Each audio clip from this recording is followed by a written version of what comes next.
Hello everyone. आज की class में हम लोग अपना एक नया टॉपिक और नई बुक के साथ स्टार्ट कर रहे हैं। ठीक है, नई बुक का नाम क्या है? Basically company accounts. ठीक है, अब कंपनी अकाउंट्स के अंदर हमारे पास दो चैप्टर्स हैं। एक है हमारे पास चैप्टर इशू ऑफ शेयर्स और एक है बेटा हमारे पास इशू ऑफ डिवेंचर्स। आज से करीबन 4 साल 5 साल पहले एक चैप्टर और हुआ करता था जिसका नाम है रिडेम्पशन ऑफ डिबेंचर्स। ठीक है, ये अभी भी है चैप्टर हमारे पास, लेकिन ये बोर्ड्स में नहीं है। ये हम लोग कहाँ पे पढ़ेंगे? CUET के अंदर पढ़ेंगे। ठीक है, CUET में हमारे पास 2 या 3 चैप्टर्स हैं एक्स्ट्रा जो हमें वहाँ पे पढ़ने हैं। एक तो है नॉन प्रॉफिट ऑर्गेनाइजेशन का चैप्टर और एक है रिडेम्पशन ऑफ डिबेंचर। ठीक है, ये 2 चैप्टर्स ऐसे हैं जो हमें बोर्ड्स के लिए नहीं पढ़ने, बट कहाँ पढ़ने हैं? CUET में पढ़ने हैं। ठीक है, तो इशू ऑफ शेयर्स स्टार्ट करने से पहले हमें यहाँ पर ये पता होना चाहिए कि कंपनी का मतलब क्या है, कंपनी कैसे फॉर्म होती है, कंपनी कितने टाइप की होती है, कंपनी कैसे अपने शेयर्स को इशू कर सकती है, कंपनी की क्या कैपिटल होती है। ये सब चीज़ हम आज पहले डिस्कस करेंगे। ठीक है, तो आपके सामने देखो यहाँ पे लिखा हुआ है कि भाई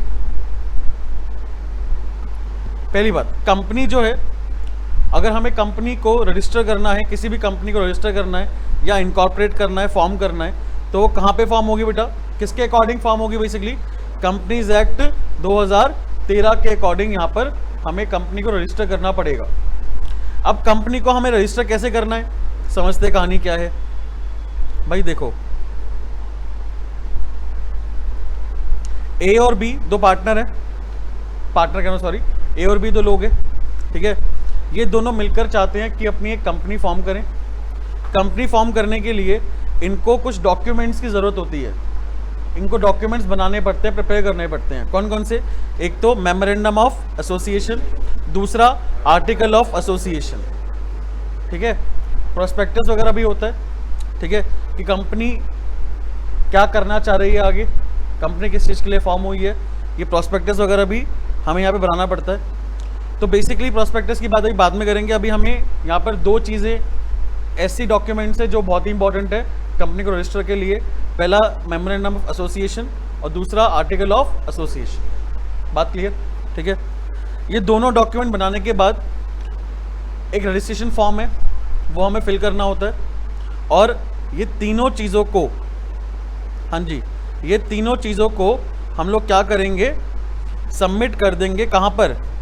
रजिस्ट्रार ऑफ कंपनीज के पास। बात क्लियर? रजिस्ट्रार ऑफ कंपनीज के पास हम ये तीनों चीज़ों को सबमिट कर देंगे अलोंग विद रजिस्ट्रेशन फीस। ठीक है, रजिस्ट्रेशन फीस के साथ ये तीनों चीज़ों को हम लोग क्या कर देंगे? सबमिट कर देंगे। अगर रजिस्ट्रार ऑफ कंपनी सेटिस्फाइड होगा, क्या होगा बेटा? सेटिस्फाइड सारे डॉक्यूमेंट्स से, तो वो क्या करेगा? हमें सर्टिफिकेट ऑफ इनकॉर्पोरेशन इशू कर देगा। यानी कि हमारी कंपनी अब क्या हो गई बेटा? फॉर्म हो गई, रजिस्टर हो गई है।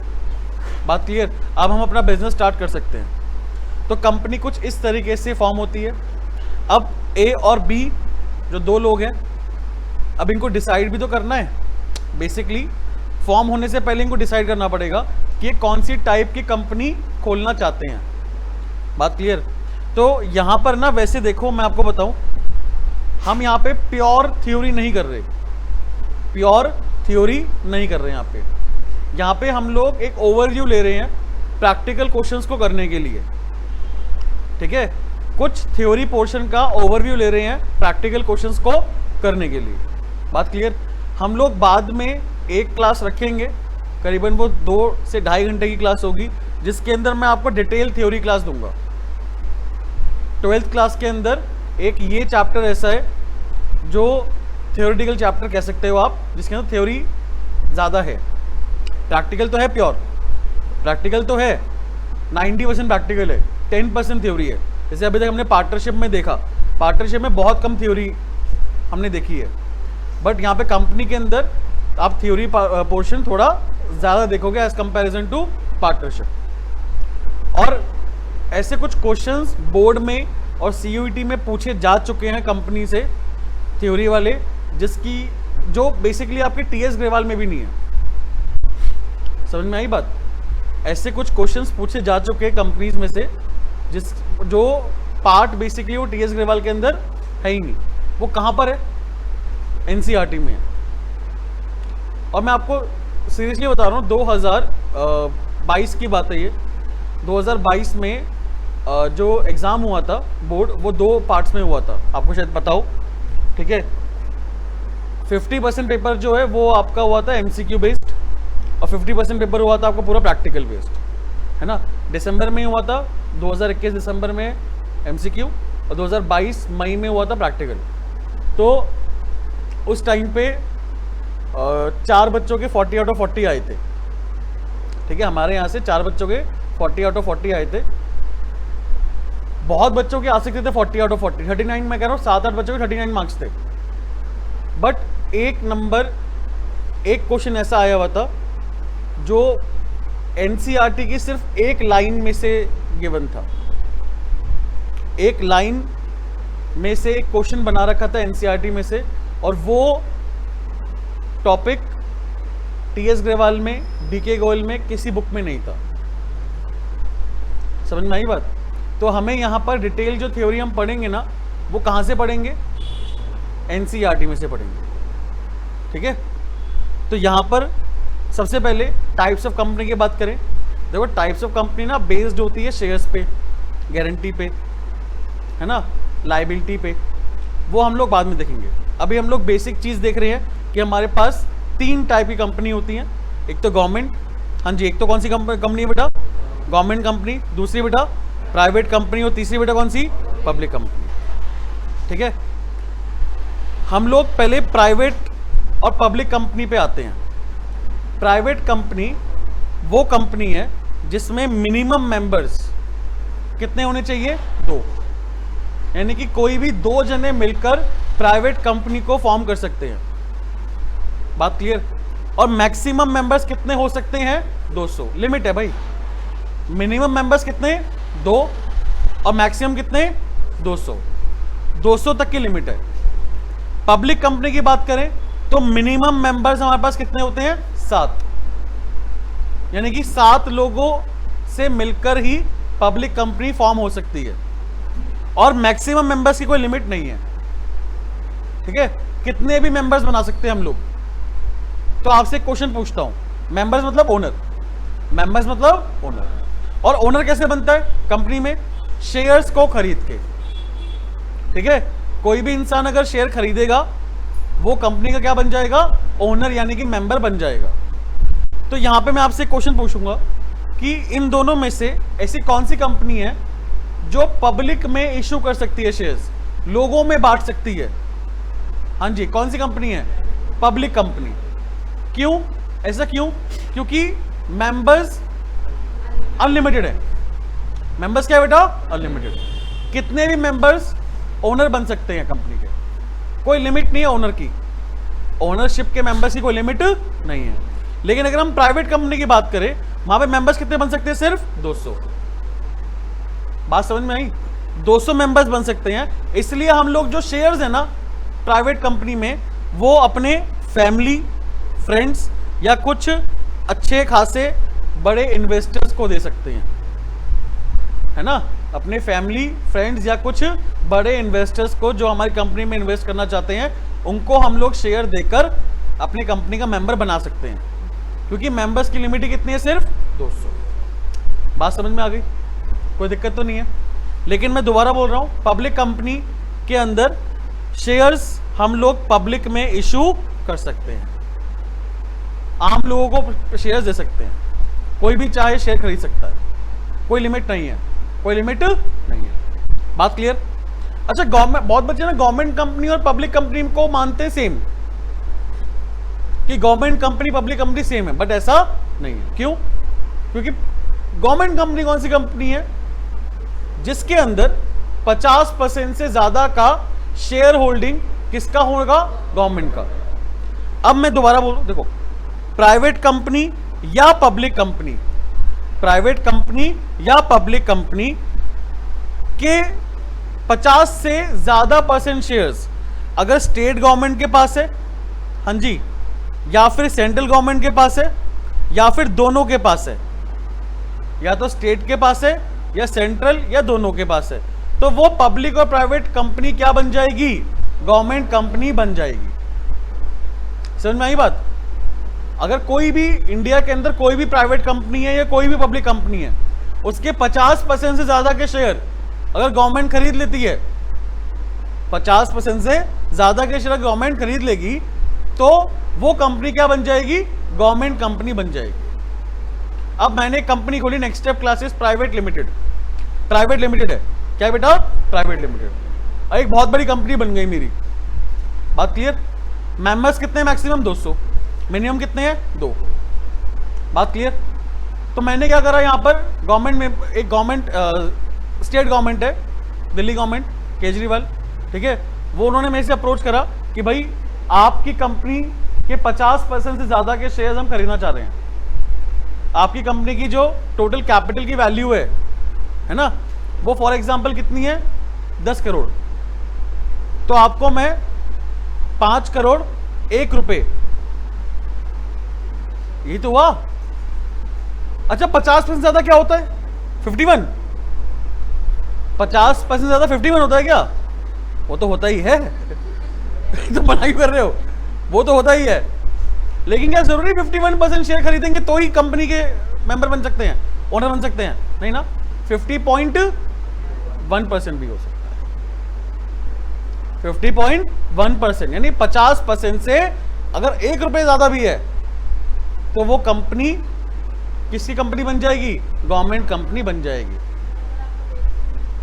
अगर मुझे बेचनी, अरे वो तो अलग बात है ना। यहां पे मैं आपको एक बात बता रहा हूं कि प्राइवेट, मेरी कंपनी एक प्राइवेट लिमिटेड कंपनी है, एक अच्छा खासा ग्रो कर लिया, गवर्नमेंट सोच रही है कि भाई इस कंपनी को हम लोग खरीद लेते हैं। गवर्नमेंट ने मुझे अप्रोच करा, मैंने वो कंपनी बेच दी, और वो कंपनी क्या बन गई? पब्लिक कंपनी बन गई, सॉरी गवर्नमेंट कंपनी बन गई। क्या बन गई बेटा? Government company. बात समझ में आई? कोई डाउट यहाँ पे किसी को? तो अभी तक हमने क्या देखा कि कंपनी एक तो पहले कैसे फॉर्म होती है, दूसरा हमने क्या देखा कि कितनी टाइप की अलग अलग कंपनीज होती हैं, ठीक है। अब हम यहां पे देखते हैं कि हमारे पास कितने टाइप के क्या होते हैं बेटा? शेयर। क्योंकि बहुत सिंपल सी बात है, कंपनी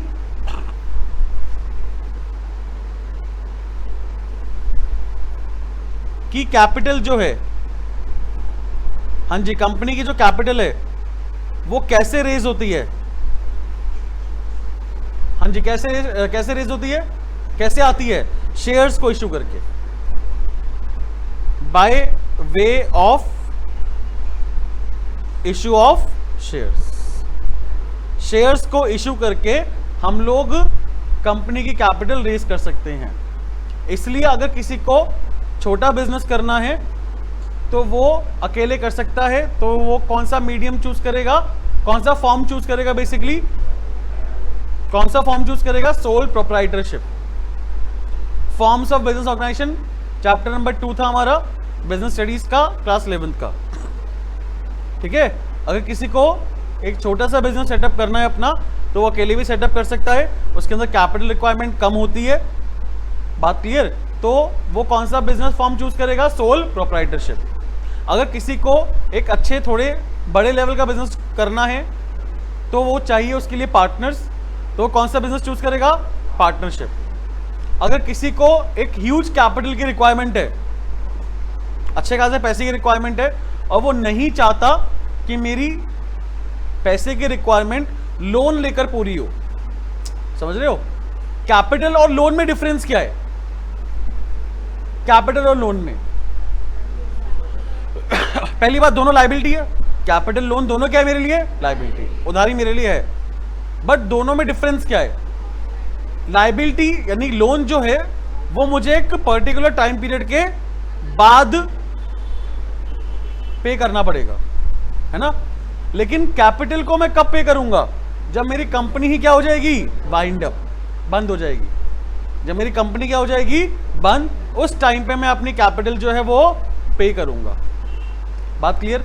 बट लोन जो है वो कब पे करूंगा? एक टाइम पीरियड के बाद, जितने महीने या जितने साल के लिए मैंने वो लोन लिया होगा। प्लस दूसरी बात, लोन के साथ क्या आता है? एक fixed rate of interest. But capital के साथ एक फिक्स रेट ऑफ इंटरेस्ट नहीं आता। प्रॉफिट होगा तो ओनर को मिलेगा, प्रॉफिट नहीं है तो ओनर को। तो हर एक कोई चाहता है कि वो कंपनी, अगर उसको ज्यादा पैसे की रिक्वायरमेंट है, किसी भी इंसान को ज्यादा पैसे की रिक्वायरमेंट है, तो वो क्या ओपन करने की सोचेगा, कंपनी फॉर्म करने की सोचेगा बेटा वो, कि वो पब्लिक से पैसा ले सके। बात क्लियर? कोई डाउट यहां पे किसी को? अब शेयर्स की बात कर रहे हैं हम लोग। शेयर्स हमारे पास होते हैं दो टाइप के, एक तो होते हैं इक्विटी और एक होते हैं प्रेफरेंस। ठीक है, सबसे पहली बात बेटा, इक्विटी शेयर होल्डर जो होते हैं वो ओनर होते हैं कंपनी के। क्या होते हैं बेटा? Owner. But preference share holder जो होते हैं ना, उनकी ऐसी कोई ओनरशिप राइट नहीं होती, लेकिन अगर उनका प्रेफरेंस राइट अगर इफेक्ट हो रहा है, अगर उनका ऐसा कोई राइट इफेक्ट हो रहा है, तो वो पार्टिसिपेट कर सकते हैं। तो इसको हम लोग बोलेंगे पार्शियल ओनर। क्या बोलेंगे बेटा? Partial owner. प्योर ओनर कौन होता है? Equity share holder. Preference share holder pure owner. Owner मतलब जो हर चीज में पार्टिसिपेट कर पाए। तो इक्विटी शेयर होल्डर हर चीज में क्या करेगा बेटा? पार्टिसिपेट करेगा। प्रेफरेंस शेयर होल्डर कब पार्टिसिपेट करेगा? जब उसका कोई राइट कंपनी के अंदर इफेक्ट हो रहा हो। बात समझ में आई? तो पहला पार्ट हमारा, पहला पॉइंट यही था, right to participate in the decision of the company.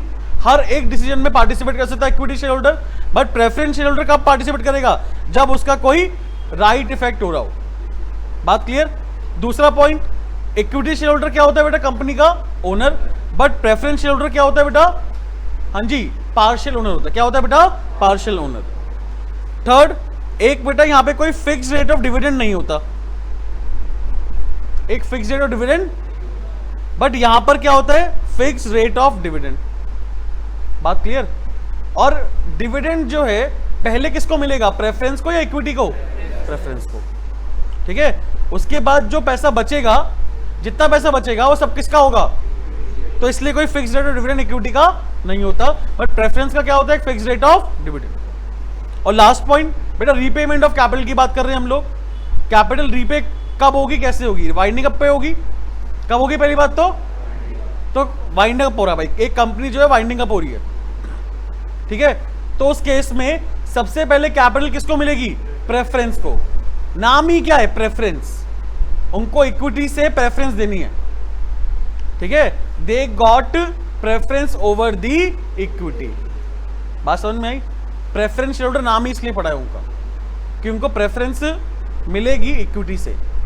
यानी कि अगर डिविडेंड की बात है तो इक्विटी से पहले डिविडेंड मिलेगा, और रीपेमेंट ऑफ कैपिटल की बात है तो उनको इक्विटी से पहले रीपेमेंट ऑफ कैपिटल मिलेगा। ठीक है, यानी कि जो उन्होंने पैसा लगा रखा होगा, जितना पैसा उनका कैपिटल होगा फर्म के अंदर, कंपनी के अंदर, उतना पैसा उनको मिल जाएगा इक्विटी के पैसे देने से पहले। बात क्लियर है? कोई डाउट यहां पे किसी को? चलिए नेक्स्ट समझते हैं। ये बहुत बढ़िया चीज है। यहां पर हमें यह समझना है कि इक्विटी शेयर को हम लोग पब्लिक में कैसे इशू कर सकते हैं। ठीक है, कौन से शेयर्स को?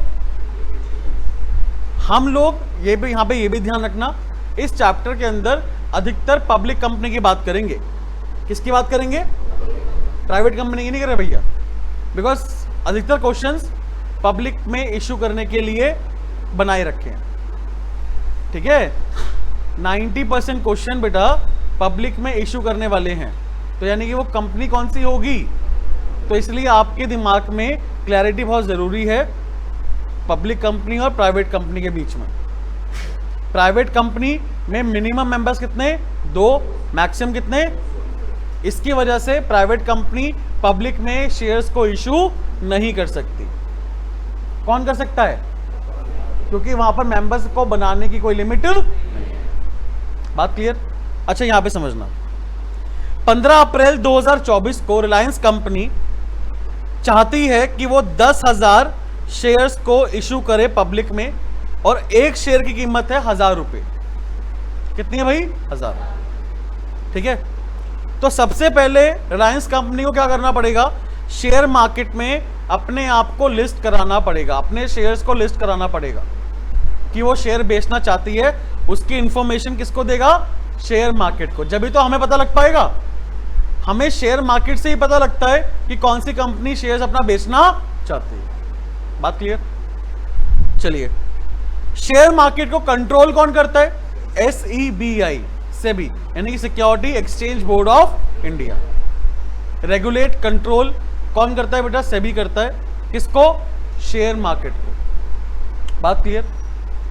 अब मिस्टर भोला है, पब्लिक में एक बंदा है मिस्टर भोला, उसको 50 शेयर खरीदने हैं। किसके? रिलायंस कंपनी के। उसने शेयर मार्केट देखी, उसने देखा कि 50 शेयर अवेलेबल हैं, मतलब शेयर्स बेचना चाह रही रिलायंस कंपनी, तो 50 शेयर खरीदना चाहता है। कितने शेयर्स? 50। तो क्या ये डायरेक्ट रिलायंस कंपनी के पास जाएगा? क्या ये डायरेक्ट रिलायंस कंपनी के वेबसाइट पे जाएगा? क्या नहीं, क्या करेगा? ब्रोकर के पास जाएगा। शेयर मार्केट और भोला के बीच में कौन है बेटा? ब्रोकर। तो ये ब्रोकर के पास जाकर अपना एक डीमैट अकाउंट ओपन करवाएगा। क्या ओपन करवाएगा? Demat account. बात क्लियर?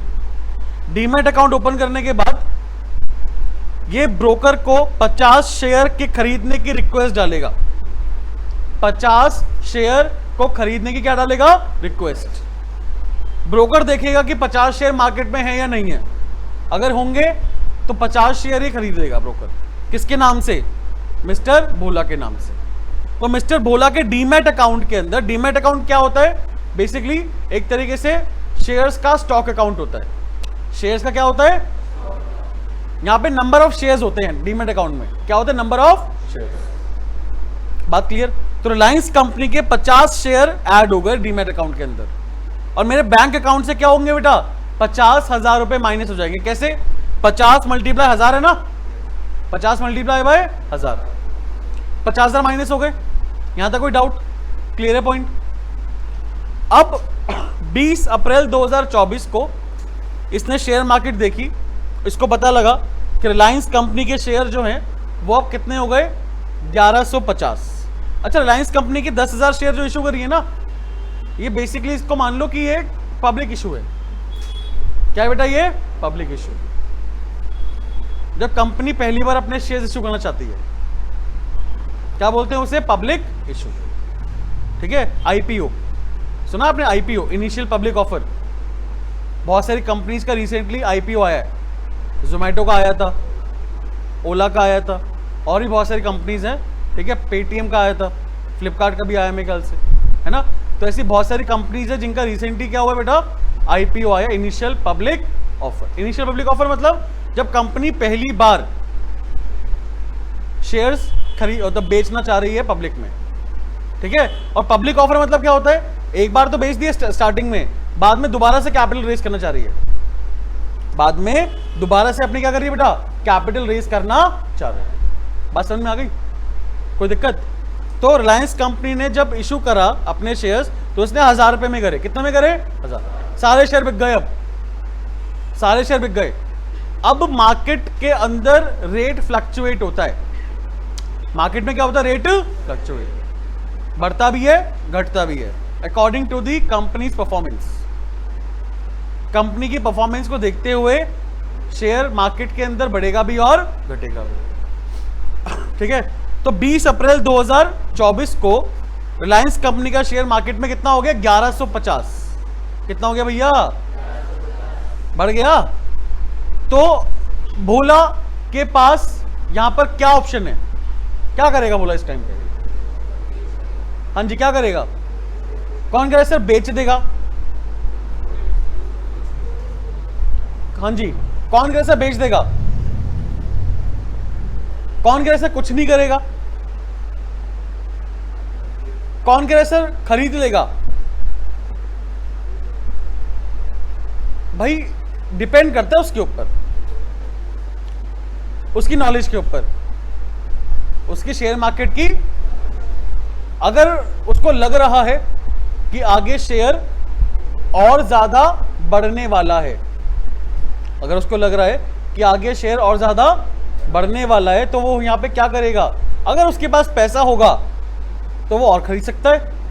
पैसा नहीं है तो बेचेगा नहीं, होल्ड करके रखेगा। बेचेगा नहीं बेटा, होल्ड करके रखेगा। जरूरी नहीं है, वही मैं कह रहा हूं, डिपेंड करता है मिस्टर भोला की रिस्क कैपेसिटी के ऊपर कि वो कितना रिस्क लेना चाह रहा है। समझ में आई बात? हम ये यहां पे ये नहीं कह सकते कि वो बेचेगा ही, अगर शेयर प्राइस बढ़ गया तो बेचेगा ही। भैया लोग कितने कितने साल तक वेट करते हैं, ये थोड़ा ना कि प्राइस एकदम बड़ा बेच दिया। समझ में आई बात? तो वो डिपेंड करता है उसके ऊपर कि उसकी रिस्क कैपेसिटी कितनी है। दोबारा बोल रहा हूं कि अगर उसको लग रहा है कि आगे शेयर बढ़ने वाला है तो या तो वो और शेयर खरीद लेगा अगर उसके पास पैसे होंगे, अगर वो और रिस्क लेना चाह रहा है तो, या फिर वो क्या करेगा, होल्ड करके रखेगा अगर उसको लग रहा है कि आगे शेयर बढ़ने वाला है। अगर उसको लग रहा है कि आगे शेयर क्या होने वाला है, कम होने वाला है, तो एक ही ऑप्शन है भैया, क्या करो, बेच दो। क्या करो, बेच दो। तो सारे शेयर बेच देगा अपने और प्रॉफिट लेके साइड में हो जाएगा। लेकिन अगर उसको यहां पर लग रहा है कि यार क्या पता बढ़े भी, क्या पता घटे भी, क्या पता बढ़े भी, क्या पता घटे भी, तो उसने एक छोटा सा रिस्क लिया। उसने क्या करा, सिर्फ 20 शेयर बेचे। कितने शेयर बेचे? 30। कितने शेयर बेचे? सिर्फ 30। और 20 अपने पास होल्ड करके रखे। 20 अपने पास क्या कर रखे बेटा? होल्ड। बात क्लियर? तो इसने यहां पे क्या करा, 30 शेयर माइनस हो जाएंगे डीमैट अकाउंट से। तो डीमैट अकाउंट में कितने शेयर बचेंगे जल्दी बताओ? 20 शेयर बचेंगे। और बैंक में प्लस हो जाएगा कितना अमाउंट? हाँ जी, ये अमाउंट कैसे आया? 30 मल्टीप्लाई बाय 1150, 34,500। और 30 शेयर थे कितने के? 30 मल्टीप्लाई 1000, 30,000 के थे ना। उसको पैसे कितना मिला? 34,000। तो प्रॉफिट कितने का हो गया भैया? 4,500 रुपए। क्या हो गया? प्रॉफिट। कोई डाउट? क्लियर है पॉइंट? ये मैंने आपको बताया आज के मार्केट का ट्रेंड, जो आज के टाइम में मार्केट चलती है। कैसे शेयर खरीद सकते हो आप, कैसे शेयर बेच सकते हो, और खरीदो बेचोगे किसके थ्रू? ब्रोकर के थ्रू। पहले तो और थोड़ा डिफिकल्ट हुआ करता था, पहले फिजिकल फॉर्म में होते था, तो पहले आपको रिक्वेस्ट जनरेट करनी पड़ती थी। अब तो बहुत आसान है ना। फिजिकल फॉर्म के बाद ऑनलाइन भी आया, चलो माने बात। तो ऑनलाइन के बाद भी क्या होता था, आप ब्रोकर्स कम हुआ करते थे, इतने ज़्यादा ब्रोकर्स नहीं हुआ करते थे। शेर खान, एंजल ब्रोकिंग, एसएमसीज, ऐसे ब्रोकर्स हैं कुछ मार्केट के अंदर। तो लोग पहले उनके पास डीमैट अकाउंट ओपन करवाते थे। डीमैट अकाउंट ओपन करने के पैसे लगते थे 1000, 1500, 2000 रुपये। तब जाके डीमैट अकाउंट ओपन होता था और तब जाके इंसान ट्रेडिंग करता था, शेयर मार्केट में घुसता था बेसिकली। आज के टाइम तो बहुत आसान है, एप्लीकेशंस आ चुकी हैं, है ना। डीमैट अकाउंट जीरो बैलेंस पे, मतलब जीरो पे खुल जाता है, कोई लगता ही नहीं, पैसे नहीं लगता डीमैट अकाउंट खोलने में। क्या करना है आपको? सिंपल सा एप्लीकेशन डाउनलोड करनी है। फॉर एग्जांपल ग्रो, GROW, बहुत अच्छी खासी एप्लीकेशन है, चलती ही बहुत है। ग्रो एप्लीकेशन डाउनलोड करी, अपना KYC कंप्लीट करा, बैंक अकाउंट लिंक करा, लो जी करो ट्रेडिंग। समझ में आई बात? आप देखोगे ग्रो एक नाम है किसका? एप्लीकेशन का। उसके पीछे जो कंपनी है वो नेक्स्ट बिलियन करके है। नेक्स्ट बिलियन जो बेसिकली ब्रोकर है। नेक्स्ट बिलियन कौन है? ब्रोकर, जिसने अपनी एक एप्लीकेशन लॉन्च कर दी ग्रो के नाम से। Easy to use. पहले क्या होता था कि हम लोग पहले रिक्वेस्ट जनरेट करते थे ब्रोकर के पास फोन करके, है ना, या शेयर मार्केट की वेबसाइट के थ्रू, तब जाके होता था। बट आज तो बहुत ही आसान है। आज तो एकदम से शेयर बेच भी सकते हो आप, एकदम शेयर खरीद भी सकते हो, according to your risk capacity और अकॉर्डिंग टू योर नॉलेज। बात समझ में आई? कोई डाउट किसी को? अच्छा, क्या आज का जो सिनेरियो चल रहा है, क्या हम लोग इसको देखते हुए अकाउंटिंग करेंगे अपनी? नहीं, अकाउंटिंग हमारी थोड़ी ओल्ड मेथड से है। अकाउंटिंग हमारी थोड़ी ओल्ड मेथड से है, वो ये रहा। समझते हैं क्या है? पहले आप ये समझना ऊपर वाला पार्ट, ठीक है भाई। एक लड़का है सिमर, ठीक है, उसने 12th पास करी और वो चाहता है एक DU के कॉलेज में एडमिशन लेना।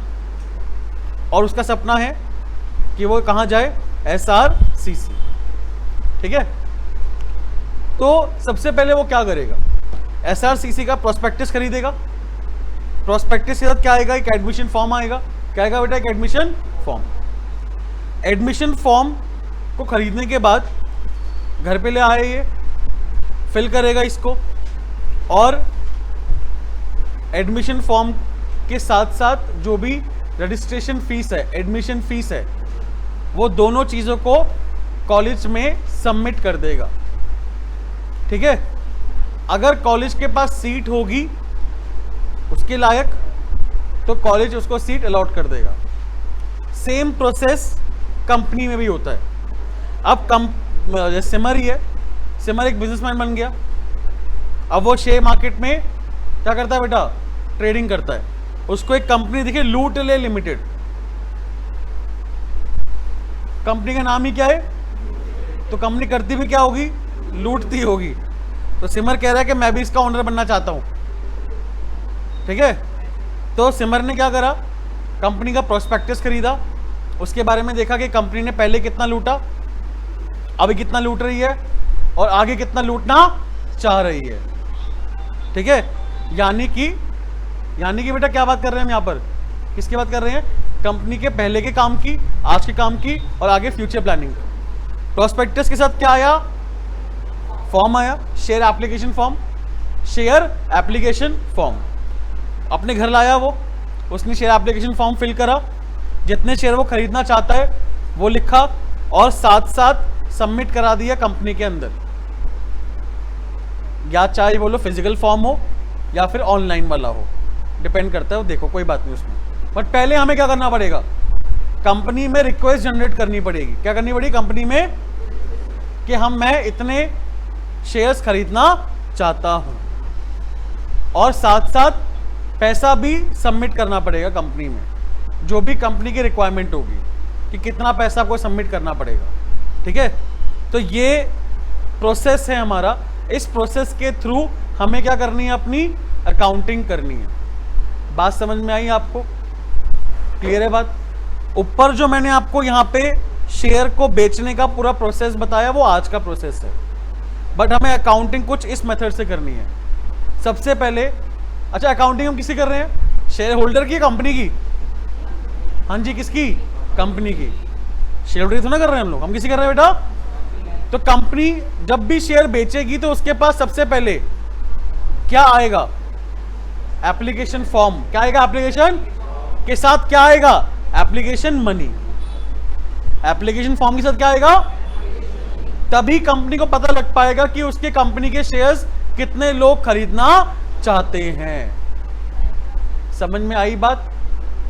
यानी कि अगर इसका रिवर्स बात करें तो कोई भी शेयर होल्डर है, मतलब कोई भी इंसान है, अगर उस इंसान को किसी भी कंपनी के शेयर खरीदने हैं तो उसको क्या करना पड़ेगा, शेयर एप्लीकेशन फॉर्म फिल करना पड़ेगा, और उसके साथ साथ जो भी एप्लीकेशन मनी है वो दोनों चीज़ों को सबमिट करानी पड़ेगी, और भूल जाना पड़ेगा। भूल दिया उसने, भूल दिया है। अगर कंपनी के पास शेयर होंगे तो उसके पास मेल आ जाएगी या फिर लेटर आ जाएगा कि हाँ भाई आपको शेयर्स अलॉट हो गए हैं। क्या ज़रूरी है कि किसी भी इंसान ने जितने शेयर मांगे हैं उतने ही मिल जाएं उसको? ये ज़रूरी नहीं है। हो सकता है सिमर ने 1000 शेयर मांगे, सिमर को 1000 मिल गए।